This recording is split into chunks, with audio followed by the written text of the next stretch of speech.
эң чоң көйгөй Кыргызстанда эмне? Эң чоң көйгөй бул жумушсуздук. Эми көбүнчө миграция каяктан келип атат? Айылдан Бишкекке келет, Бишкектен Россияга кетет. Балконский деп айткандай эле, даны эле Балконский болчумун. Ошол Күнөскана тармагынан аябай терең киргем да. Мындай бадыраңдар менен сүйлөшүп калгам. Мен күнүгө ошо 3 тоннадан ашык көмүр жакчымын. Эфириңерге велосипед менен тебип келдим да. Эшикте канча минус 12 болуш керек. Assalamu alaikum, арбаңыздар, урматтуу көрөрмандар. Сиздер менен мен бүгүн Улан Абдикерим, окутуучу бизнес тренер. Бүгүн биздин куттуу студияда конокто ММ ассоциациясынын төрагасы, Гриннер ЖЧКсынын генералдык директору, Кыргыз Республикасынын айыл чарба, өндүрүш, азык-түлүк жана мелиорация министрлигинин экс-министри Токтогазиев Тилек мырза келип отурат. Кош келипсиз, Тилек мырза. Кандайсыз, ден соолуктарыңыз жакшыбы? Жакшы. Кыйналбай келип алдыңыз. Бир аз эшикте тайгак болгонуна жараша, күн суук болгонуна жараша кармалып калдыңыз окшойт. Үй бүлө деги эле жакындарыңыз, иштериңиз баары жайындабы? Баары жакшы, чоң рахмат. Тилегиним деги эле сиздин мындай бир бейнеңизге карап, тарых таржымалыңызды, өзүңүздүн баягы сиздин өмүр баяныңызды карап көрсөм, ошо 2009 жылдан 2019 жылга чейин 2 компанияны негиздептсиз, Lavista жана Жашыл чарба. Андан тышкары 1-2 долбоорду башкарыпсыз. ЖИА ассоциациясында жана социалдык ишкерлер, социалдык ишкерлер ассоциациясында башкаруучу мүчө, жана Кыргыз Республикасынын күнөсканалар ассоциациясында дагы жетекчилик кызматын аркалапсыз да. Анан ушу 2019 жылдан баштап чоң саясатка аралашкан экенсиз. Деги эле ушу чоң саясатка аралашууңуздун эмне себептери болду эле ошол учурда? Негизи мен 2012 жылдан баштап мындай коомдук бизнести 2009 жылы баштагам. Баштапкы капиталым ошо 2000 сом менен эле баштагам. Кичине чогултулду. 19 жашта. Анан ошо менен бара ошол бизнести өнүктүрүп атып, акча топтолуп, анан жаңы бизнестерди ачып иштегем да. Башында жана сүттүн негизинде коктейлдерди жасап, андан кийин болсо кофейняны ачып, анан медициналык жабдыктарды алып келип, андан тышкары, анан 2012 жылы болсо мындай чоңураак бир мындай Кыргызстандын бүт аймактарына кетире тургандай бир коомдук ишти баштайын деп. Ошондо ойлонгом, эң чоң көйгөй Кыргызстанда эмне? Эң чоң көйгөй бул жумушсуздук. Жумушсуздуктун кесепети катары аябай көп башка көйгөйлөр жаралып атат да. Жумушсуздуктун артынан. Жумушсуздуктан мисалы үчүн кандай кесепеттер бар? Ал киреше булактар аябай аз болуп калат кишилерде. Мындай жетиштүү акчалар болбой, эл кыйналат да. Жашоо оорлашат. Жумушсуздуктун артынан миграция күчөйт. Жумушсуздуктун артынан миграция болгондо ал менен үй бүлөлөр толук болбой калып атат. Анткени бирөөсү миграцияга кетет, балдары калып калат, же ата-энеси чогуу кетип калат, балдарын чоң ата чоң энелерине калтырып коет. Анан ошо менен толгон токой мындай коомдогу аябай көп көйгөйлөр жаралып калып атат да. Бирок түпкүрү эмнени өзгөртүшүбүз керек дегенде ошол жумушсуздук маселени көрө алдыңыз ошондо. Ошого кандайдыр бир салым кошсом деген оюм болгон. Ошо 2012 жылы ошентип Күнөскана тармакта баштагам да. Анткени эми көбүнчө миграция каяктан келип атат? Айылдан Бишкекке келет, Бишкектен Россияга кетет, анан дагы башка эми дүйнө жүзүнө азыр Кыргыз бүт жакка кетип калды да. Ошону токтотуш үчүн мен түшүндүм, ошол айылдардан бир кандайдыр бир бизнестерди сунушташыбыз керек, элге жолду көрсөтүшүбүз керек деп. Ошентип 12 жылы баштагам. Анан ушинтип мен эми шаарда төрөлгөм, шаарда өскөм. Азыр мындай мода болуп калбады беле, Балконский деп айткандай эле, даны эле Балконский болчумун. Бирок айылдарды кыдырганда, шаар менен айылдардын жашоо деңгээлинин чоң айырмасын көргөндө мен мындай түшүндүм да, ошол айылдарга азыр фокусту кетирип, ушул жактардан биз иштешибиз керек экен деп, ошентип айыл чарбага келгем. Анан өзүм биринчи 2 жыл коомдук иш катары ошол Күнөскана жакта жасадык. Анан 2014-жылы жана Жашыл Чарба деген компанияны негиздеп, ал жакта ошо Күнөскананы уже коммерциялык жол менен жасап, анткени мындай сырттан туруп алып консультант болосуңбу, ал жеңил. Бирок өзүң ишиң менен көрсөтүп, өзүң дагы акчаны салып, бүт тобокелчиликти өзүң алып туруп жасасаң, ошондо дагы көбүрөөк нерселерди элге түшүндүрүп айтып бере аласың деген адискөйлүк пайда болот дегенди мындай теориялык эмес, практикалык жагынан дагы көрсөтөйүн деп, анан өзүм дагы мындай тобокелчиликти алгам да. Анан ошентип өзүм фермер болдум. Фермердин бүт кыйынчылыктарын баарын көрдүм. Жалпы айыл чарба системасында фермер гана, дыйкандар гана мындай алардын укуктары эч канча мындай корголбойт да. Анткени биз уруктарды алабыз, жер семиргичтерди алабыз, техниканы сатып алабыз. Бизге эч ким мындай колдоо көргөзбөйт. Кандай десем, мындай сен накталай акчага алышың керек, болду. Кийинкиси кредит алам десең, кредитти сен залогду коюшуң керек. Банк бирде сеники ишиң болбой калса, банк сенин залогуңду алып коет. Банкта риск жок. Тиги жанакындай жабдыктар сатып аткандардын да рисктери жок, анткени аларга сен накталай акча бересиң.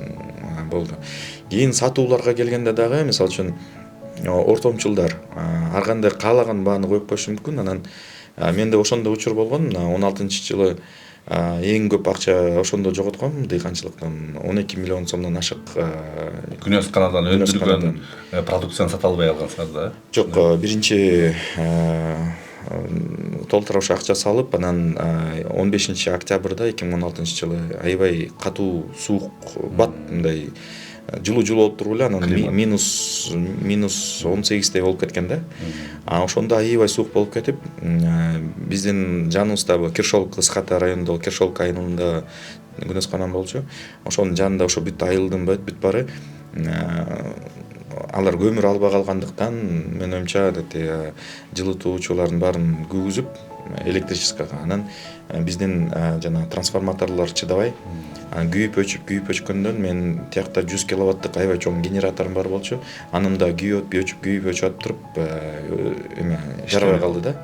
Анан ошентип менде бир күндө ошол 20 000 өсүмдүгүм өлүп калды.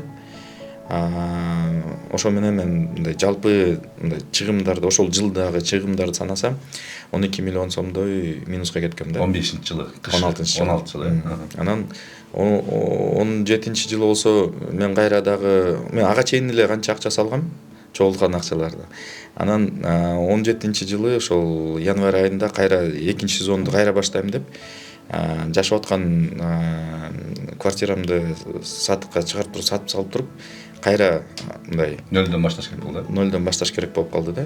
Анан менде 1-январь күнү ошо 17-жылы кызым төрөлгөн болчу. Ошондо эсимде аябай калып калганда, уже өзүмдүн үйүм жок калгам. Анткени мен кайра бизнести кайра баштап, бул сезон эми ал менин күнөөм үчүн болгон жок да, ал кандай десем, табият, электроэнергия, бул деле кандайдыр бир деңгээлде инфраструктуралык маселе. Ага сен ишкер катары эч кандай таасир тийгизе албайсың да, бул техногендик фактор болуп калды.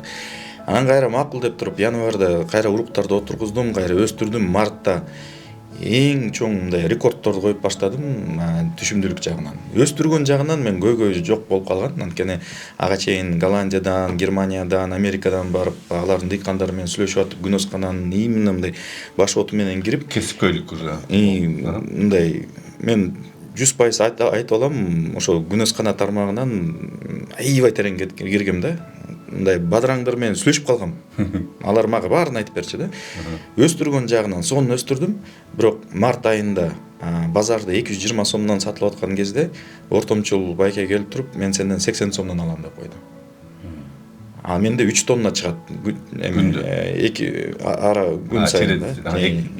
Бир күндөн 2 күн аралыгында. 2 күн, ошо бир күн алабыз, эртең албайбыз, кайра бүрсү күн алабыз да. Ошентип атып эми элестеткиле менин оюм боюнча ошол биринчи эле там 2-3 жуманын ичинде мен кайра жанагы квартиранын акчасын чыгарып туруп, калган баары уже мындай таза кирешеге чыгышкым керек эле да. Анткени 3 тоннаны 200 сом орточо жана ортомчулдар базар баасы менен келсе 20 сомго отурчу да. 200 сомду 3 тоннага көбөйткөндө 600 миң сом мындай через день уже ала тургандай болчу да. Анан элестеткиле 80 сом деп койгондо 3 тоннан 240 миң уже. Анан мен болсо аябай көп жана чыгымдардын баарын жаба албай калдым. Эми чыгымдарды гана жаптым, бирок квартиранын акчасын чыгара албай калдым да. Анан ошондо негизи күнөскана тармакты баштап алганда, ошо дыйканчылык менен иштегенде мен жашоомдо наверное эң оор учурлар ошондо болду деп айтсам болот. Анткени дыйкандын түйшүгүн көп мындай коом жакшы түшүнбөйт да. Бирок бүт баарын биз жасайбыз, бүт баарын тобокелчиликтин баарын алабыз, табияттын алдында, техногендик жагынан, базар жагынан ишиңди жасайсың, эмгекти аябай көп саласың.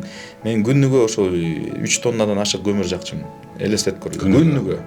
Бир хобо келет, бир жумадан кийин эле көмүр жок болуп калат. Сезонуна жараша 10-дон 40 кишиге чейин жумуш камсыздачумун. Анан ошонун баарын айлык төлөйсүң.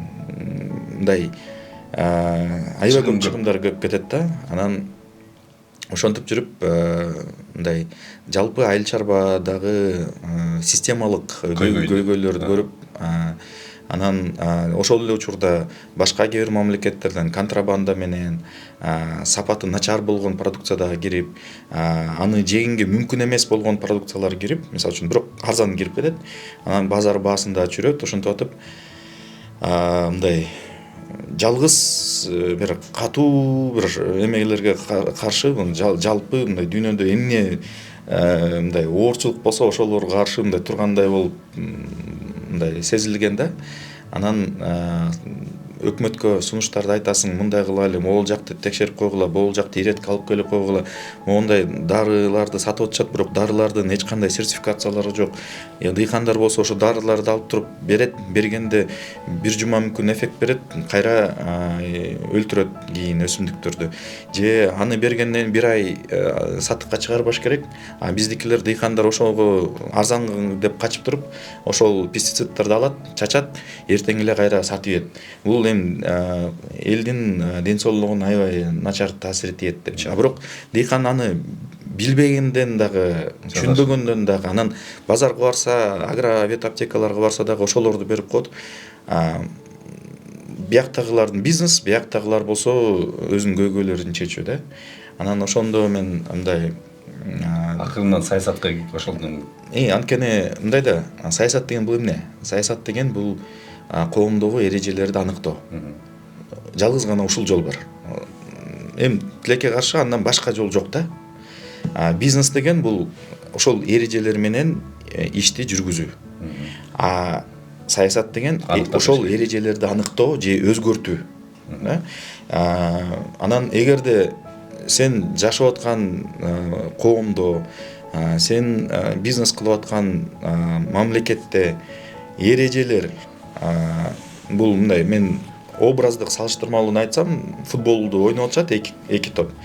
Анан бирөөсүндө мындай футболдун бүт эрежелери менен топту бут менен тебишиңер керек, жана дарбазачы эле гана кол менен алганга мүмкүнчүлүгү бар деп, эми өз классикалык эрежелер бар. Бирок башка жагында болсо жана реферинин жакшы болгон тааныштары, достору, анан аларга топту колуна алып алып деле чуркап барса болот. Анан алып барып туруп голду киргизип салат. Рефериге тигилер дооматын айтса, бул колго албады, ага кызыл карточканы көрсөтүшүң керек десе, ал койтургула, токтогула дейт. Көрдүңөрбү, топ воротанын ичинде турат, дарбазанын ичинде турат. Бул эмне? Правиланы мына окуп атабыз, бул гол. Голбу? Гол. Болду. Ага чейинки нерселерди көз жумуп коет да. Анан мен ошону байкадым. Ошол айыл чарба жагында дагы, эми жалпы эле көп бизде тармактарыбызда ушундай эрежелер мамлекеттин деңгээлинде баарына бирдей эмес да. Мыйзамдар мындай, сен ким болбосун, сен министрсиңби, жөнөкөй жарансыңбы, мугалимсиңби, врачсыңбы, айырмасы жок. Бүт баарына бирдей болуш керек да. Ошондо гана бул мамлекеттин чоң келечеги болот. Мен кайра эле мына ошол жаш кезимден баштап эле жылда мындай өзүмдүн адаттарым бар, салттарым бар. Мен бир жылда жок дегенде бир ай чет өлкөгө бир жаңы мамлекеттерди ачып кетип калам. Ошол бир ай бир жерде жашайм да. Ошол жашап аткан учурда ошо башка өнүккөн мамлекеттердин коому кандай эрежелер менен жашайт экен, эмне үчүн буларда ушундай өнүгүү болуп атат, булардын маданияты кандай экен, булардын мыйзамдары кандай экен. Анткени эми көп нерсе даже маданият аныктайт да, элдин маданияты аныктайт. Анан ушинтип көп жылдан бери менде ушундай адаттарым бар. Чет өлкөгө барып, аларды изилдеп көрүп, анткени биз кайра эле жаңы велосипедди ойлоп тапкан кереги жок да. Ар кайсы мамлекеттердин өзүнүн уже мындай туруктуу болуп калган бир системалары бар, эрежелер бар. Эмне үчүн кээ бир мамлекеттер бай, эмне үчүн кээ бир мамлекеттер жакыр жашайт. Эмне үчүн кээ бир мамлекеттерде аябай бай адамдар менен ошол эле учурда аябай жакыр жашаган эл жашайт. Ошол мамлекет мындай бактылуу деп айта алабызбы? Же эмне үчүн кээ бир мамлекеттерде салык төлөөчүлөр бар, анан эч нерсе кылбаган, ошол салык төлөөчүлөрдүн акчасы менен, пособиялар менен жашаган иждивенецтер бар, мындай бекерчилер бар. Ошентип мындай дүйнө жүзүн карап жүрүп, анан түшүнөсүң да, биздин жолубуз кандай? Кыргыздын жолу кандай? Кыргыз дүйнөгө эмнени берип алат? Мисалы үчүн көп бул чоң улуу бир цивилизацияларды алсак, ошол эле мына кошуна Кытайдыкын же Япондордункун же Европадагы мисалы үчүн түрлүү Германия болобу, Италия болобу, Американыкы, Араб халифаттыкы, ар кайсы доордо ар кандай, Индияныкы, алардын ар бири жалпы адамзаттын өнүгүүсүнө бир кандайдыр бир салым кошуп кетишкен да. Кошуп жатат. Мисалы үчүн эми баарыбыз билебиз, Япониянын маданияты бизге кандай таасир тийди. Немистердин техника жагынан күчтүүлүгү, машинени ошол жактан ойлоп табышкан, Американын интернетти ойлоп тапкан, телефонду ойлоп тапкан, жаңы технологияларды азыр көп салымдар жасап атат. Италияда мисалы үчүн кулинария жагынан чоң салым, музыка жагынан, опера, ошондой мындай маданият жагынан чоң салымды кошуп кеткен. Египеттин дагы архитектура жагынан кандай салым кошуп кеткен. Араб халифаттыкы мисалы үчүн медицина жагынан, математика, алгебра, астрономия жактан илимге аябай чоң салымдар кошуп кетишкен да. Анан мен ошондой учурларда мындай, эгерде биз чогуу барып алып азыр бул илгерки доорлорго эң артка 5000 6000 жыл мурункуга алып барып туруп, анан дүйнө жүзүн мындай кыдырып көрүп, кандай болгон тарыхтарын изилдеп көрүп, ар кайсы коомдордун эмне үчүн кээ бир мамлекеттер Рим империясы ушунча күчтүү болгон бир учурда, анан эмне үчүн азыр болсо Италия андай күчтүү эмес. Эмне үчүн кээ бир мамлекеттер бат өнүгүп туруп, кайра бат жок болуп кеткен учурлар болуп калган. Анан ошондой учурда Кыргызстандын биз аябай бактылуубуз деп айтсам болот. Биздин эгемендүүлүгүбүз бар азыркы учурда. Формалдуу болсо дагы бирок эгемендүүлүгүбүз бар. Эми ушул эгемендүүлүктү кантип күчөтсөк болот? Кантип мамлекетибизди мындай туура, туруктуу өнүгүү жолуна кое алабыз?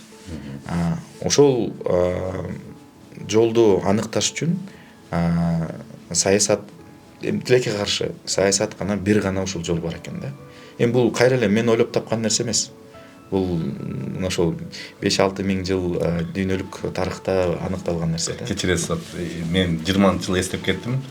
2020-жылы акыркы революцияда жаштар сени колдоп барды, сизди колдоп барды дагы, анан премьер-министрдин ордун талашканыңыздар эсимде да.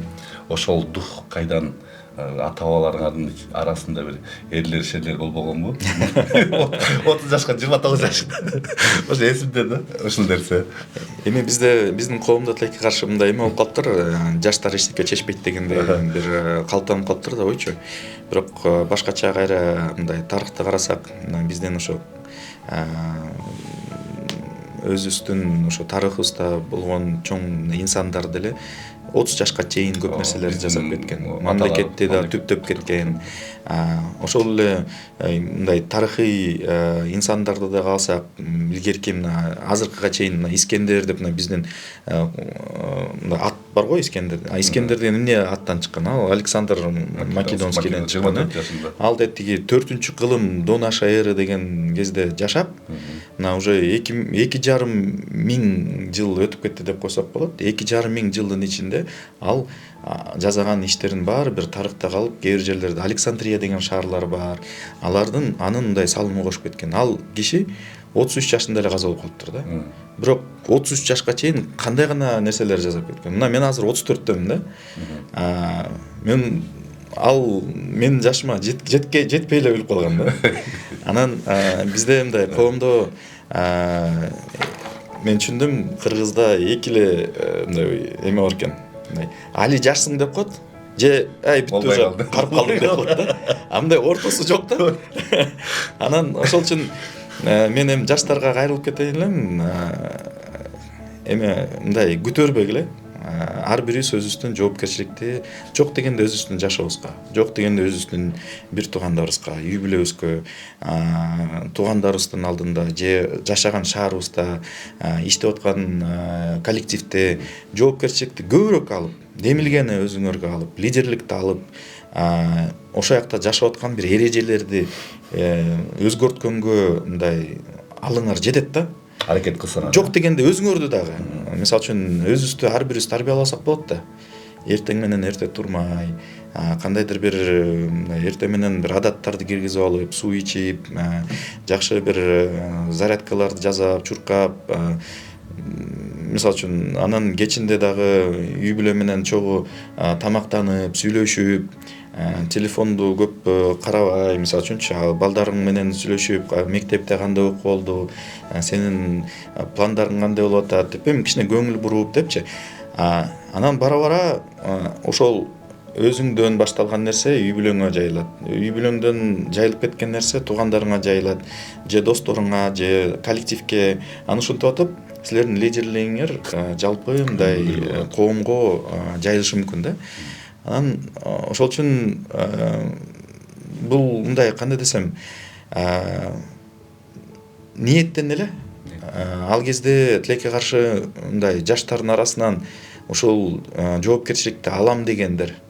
Мен аякта өзүм жулунуп ойноткон эмесмин, чын айтсамчы. Анткени биз 1 сааттан ашык турдук го. Ким улуурак жаштардан, бирок улуурак ошол эле Жанар Акаев болобу, Элдар Абакиров болобу, тиги Мирлан Жээнчороев, Элвира Сурабалдиева дегендер баары турган. Бирок мындай бирөө да жоопкерчиликти алыш керек да. Алганда мен бирок ал кезде мүмкүн тажрыйбам азыраак болгондуктан мен анын кандай кесепеттери болуп кетиши мүмкүн жакшы түшүнбөй калыптырмын да. Анткени ал кезде мындай криминал менен байланышкандагы коркунучтар бар эле да. Анан биз ал кезде криминалга дагы каршы катуу сөздөрдү айтканбыз. Криминалды биз бийликке келип криминалды түздөн түз ачык тазалайбыз, коррупционерлерди жок кылабыз. Кыргызстанды таптакыр жаңы бир рельстерге коюп кетишибиз керек, иллюстрацияны жасашыбыз керек деген ойлордун баарын айтканбыз. Анан бирок бул тетиги кандай десем, ак ниеттен аталган нерселер кээ бир жактардан мага чын айтсам мындай тажрыйба жетпей калыптыр ал учурда, мындай саясий тажрыйба. Бирок менин оюмча мындай бул деле тарыхта кала турган нерсе болду. Бул кандай бийлик келбесин, эгерде силер туура эмес бир жолго түшүп алсаңар, коррупция күчөй берсе, криминал күчөй берсе, тууганчылык жана кантип туугандарыңарды мындай мамлекеттин казынасы менен аралаштырып баштасаңар, анда жаштар бат эле мобилизация болуп кетиши мүмкүн. Ситуация бат эле өзгөрүлүп кетиши мүмкүн деген бул биз сигнал бердик да. Жалпы мындай мен эми башында кандай десем, аябай эле мындай эме болуп жүрдүм, оппозициялык маанай менен жүргөм, бирок кийин Камчы Көлбаевдин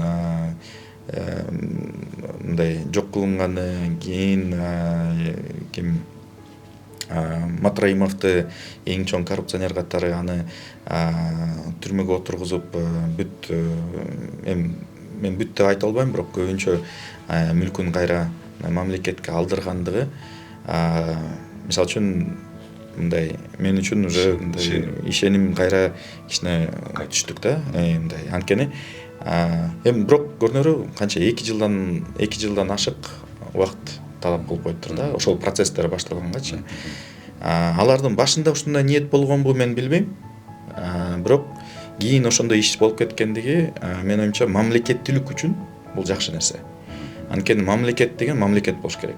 Аякта коррупционный жана мафия болбош керек, криминалдык нерселер болбош керек. Анткени бул мамлекеттүүлүктү талкалаган бир раковый опухолдой болгон көрүнүштөр болгон да. Бирок дагы ошол эле учурда мен көрүп атам кээ бир мындай саясий чечимдер мен мисалы үчүн аларга кошула албайм. Алар боюнча дагы өзүмдүн пикирлерим бар. Аны ачык эле көп жерлерден айтып калам. Бирок жалпы мына кайра эле дүйнө жүзүнүн баарын кыдырып жүрсөң, бир да мамлекетте эл аягына чейин өзүнүн мындай бийлигине ыраазы болбойт да. Дайыма бүт жерде өзүнүн майда чүйдө болсо дагы бирок каталары болот, жазалат. Анан мен бир нерсени түшүндүм, идеалдуу мамлекет жок, идеалдуу бийлик жок. Бирок ошол эле учурда бир кандайдыр бир мындай кызыл линияларды биз чийип турушубуз керек да. Мондан өтпөгүлө. Тараза, ошо наразылар менен ыраазылардын ортосунда бир тараза болуш керек. Ошону тең салмактуу кармап туруш керек да. Ошол эле учурда мен деле мындай өзүм мүмкүн мындай өзүмдүн дагы кандай десем, инсандык бир өнүгүү жагынан дагы байкап калдым. Ошол мурун меники ак, анан кара болчу. Азыр болсо мындай ошо таразага койгондой да.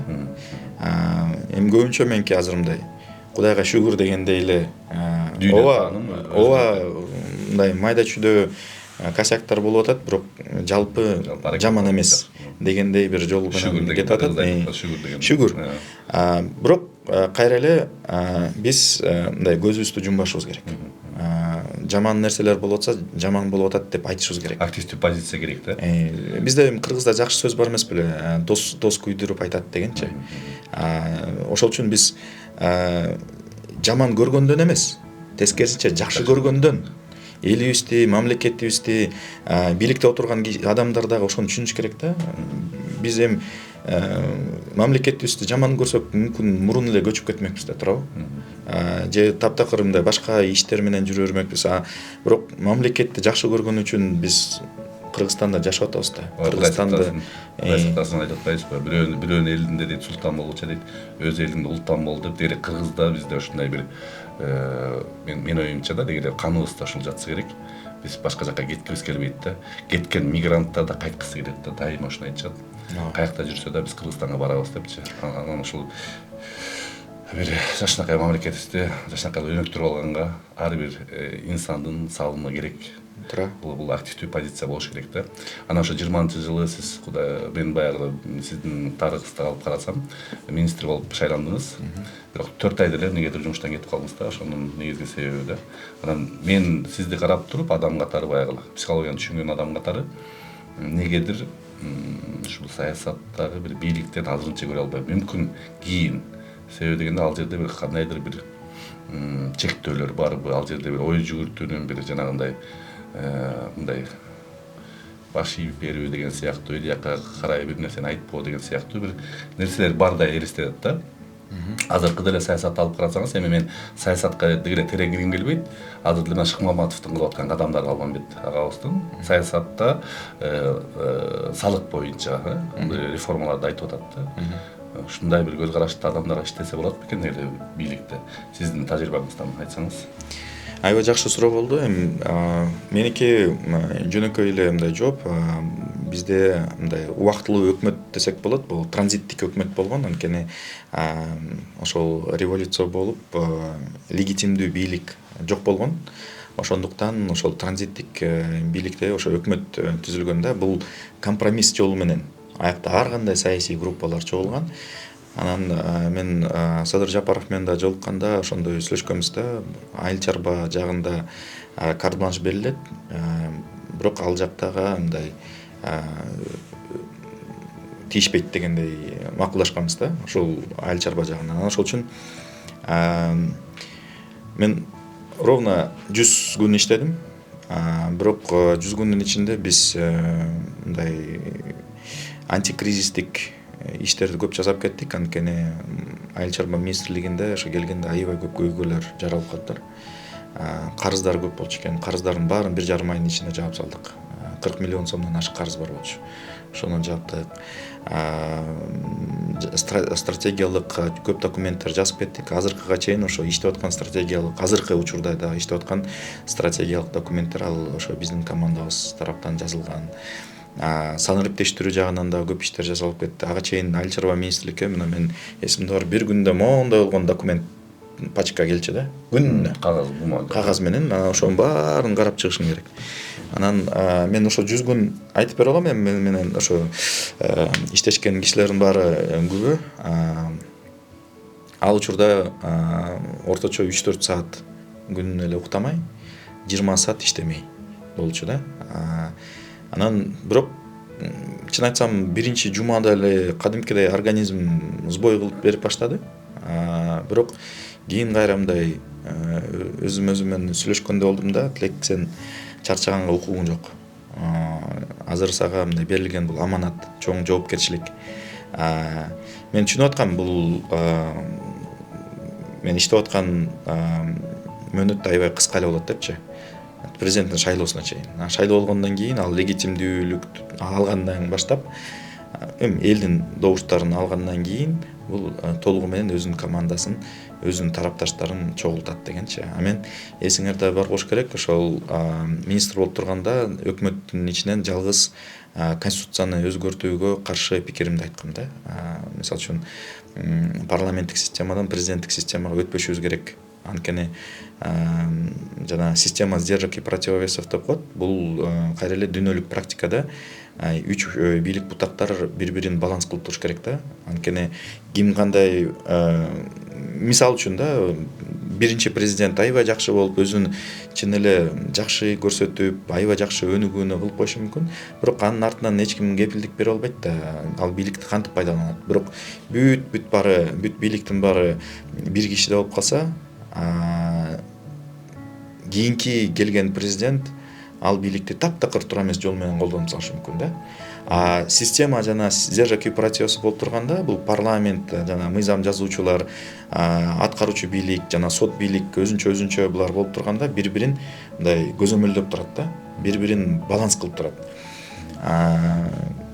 Ошол үчүн мындай авторитардык бийлик жакшы жактары эмне? Бул бат өзгөрүүлөр жасап коюшу мүмкүн, бирок бат чечимдер болот. Бирок узун мөөнөттөгү өнүгүүнү айтсак, ал жакта көбүнчө мындай практика кайра эле тарых көрсөтөт. Көбүнчө учурларда узак мөөнөттө мындай прогресс анча болбойт да.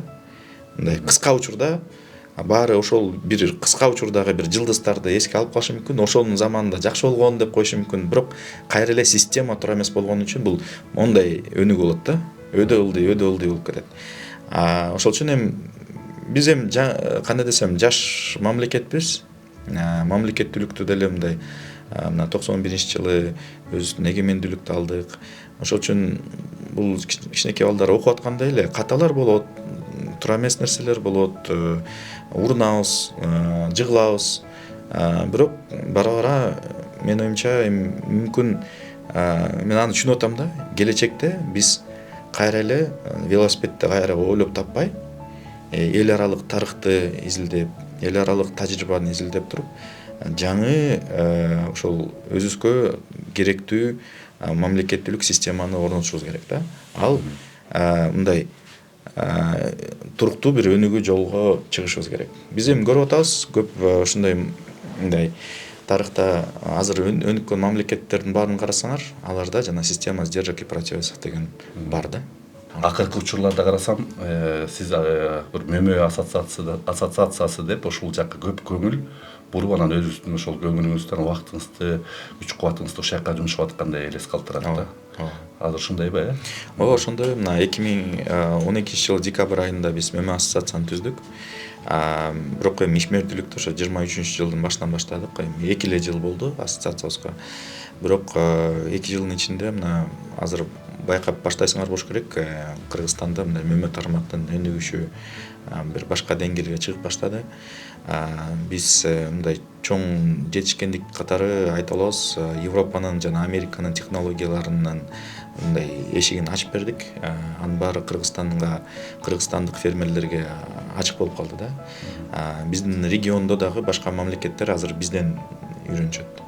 Казакстан, Өзбекстан бизден үйрөнөт да, анткени Орто Азия боюнча алар бизден алып атат. Жакында эле мен Калифорниядан ошол UC Davis деген университет бар, University of California Davis деген. Анан ошонун атайын бир эксклюзивдүү бир келишимге кол коюп келдик. Ал келишимдин негизинде жана башка жактарга сатылбаган бир көчөттөргө бизге эшик ачылды да. Уруксат берилди. Жаңы селекция болду. Жаңы селекция. Анткени ага чейинки бизде Кыргызстанда ошо американский селекция, мисалы үчүн Альбион сорт бул 2003 жылкы сорт. Ал эски сорт болуп саналат да. 20 жыл мурдагы.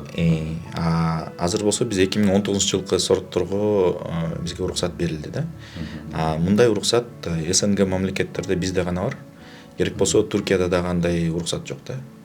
Биз буюрса мындай системдүү азыр ишти койдук. Айыл чарба министрлиги менен Бакыт Төрөбаев менен дагы биз ага чейин мындай мен өкмөттө иштеп жүргөндө ал депутат болчу, аякта дагы мындай агрардык көп маселелерди ал көтөрүп жүрчү. Ошол үчүн биз аяктан да таанышып калганбыз. Азыр болсо аябай тыгыз иштешип атабыз, жакшы колдоп берип атат. Көп колдоп берип атат. Биз мындай демилгелерди көтөрүп атабыз. Алар болсо макул, силер демилгелерди көтөрүп атырсыңар. Мейгиле силерге дагы ошол кээ бир учурларда кошумча ыйгарым укуктарды дагы өткөрүп бергенге макул болушат да. Мен оюмча бул жакшы нерсе. Бизнес ассоциациялар мамлекеттик кээ бир ыйгарым укуктарды өзүнө алыш керек. Анан саморегуляция принциптин негизинде өзүн регуляция. Анткени ишкерлер өздөрү бир эрежелерди аныктаган үйрөнүп алыш керек да. Биз мына ишкерлерибиз келе эле мындай өлтүрбөгөндөй, бири-бирибиз менен туруктуу бир жол менен иштешкендей эрежелерди аныктайлы. Ошол эле Германия кичинекей эле мамлекет да. Бирок ойлонуп көрсө, бир айылда мен Бон шаарынын жанында бир айылда бир компанияга баргам. Ал 2018 жылы 3,5 миллиард евро оборот экен ошол компанияныкычы. Аны эч ким тааныбайт. Кичинекей эле компания, бирок 3,5 миллиард евро. Ал кезде Кыргыз Республиканын бюджети 2 миллиард доллар болчу да. Атиники 3,5 миллиард евро. Ошонун баарын угуп алгандан кийин мен эмнени түшүндүм да. Анан Германияда мисалы үчүн ишкерлер мындай мамлекетке жалдырбайт. Ишкерлер тескерисинче бири-бири менен аябай кызматташып, бири-бири менен сүйлөшүү маданияты бар да. Анан өзүмчүлдүк эмес, жалпы бизнесибиз, жалпы экономикабыз, Германиянын экономикасы өнүгүш үчүн биз эмне кылышыбыз керек деген повестканы коюп, анан ошо менен мыйзамдарды сунушташат. Анан депутаттарга айтышат, мына силер бул мыйзамдарды кабыл бергиле. Өкмөт айтпайт. Бизнес айтат, өкмөт ошолго шарттарды гана түзүп берет да. Мен оюмча бизде дагы ошондой кайра эле бул өзүн көрсөтүп аткан жакшы модель. Биз дагы бизнес көбүрөөк демилгелерди өзүнө алып, көбүрөөк жоопкерчиликти алганды үйрөнүп алышыбыз керек. Мындайда мамлекет эч качан бизге ошол жоопкерчиликти же мейгиле деп туруп мындай ыйгарым укуктарын жөн эле өзү менен өткөрүп бере албайт да. Үй бүлөнүкүндөй эле, эгерде бир атасы катуу болгон, анан балдары ар бир эшикке чыгып кетсем болобу, тигини кылсам болобу, муну кылсам болобу деп ар бир нерсеге суроо берсе, ошол көнгөн адат менен жаша берет. Атасы катуу боло берет, бирок атасы жок болуп калса, алардын баары жоголуп эле мындай жүдөп калышы мүмкүн да. Ошол үчүн атасы дагы кичине мындай бошотуш керек. Айтыш керек, ай балдарым, мен силерге эркиндикти берип атам, өзүңөр чечим кабыл алгыла, бирок ошол эле учурда жоопкерчилик силерде да болот. ошондой эле бизнестагы ошо балдардай да. Мына силер жоопкерчиликти алгыла, өзүңөрдү регуляция кыласыңар, силерди текшерүүчү орган болот, бирок көп маселе 90% маселени өзүңөр эле чечип алачы деп коюш керек да. Мына өзүңөрдүн оюнуңар өзүңөр чечип алгыла. Бирок эгерде могу кызыл линиядан ашып кетип атсаңар, биз чаралар көрүнөт. Биякта бул бирөөнүн жеке мындай компаниясына айланып кетпеш керек.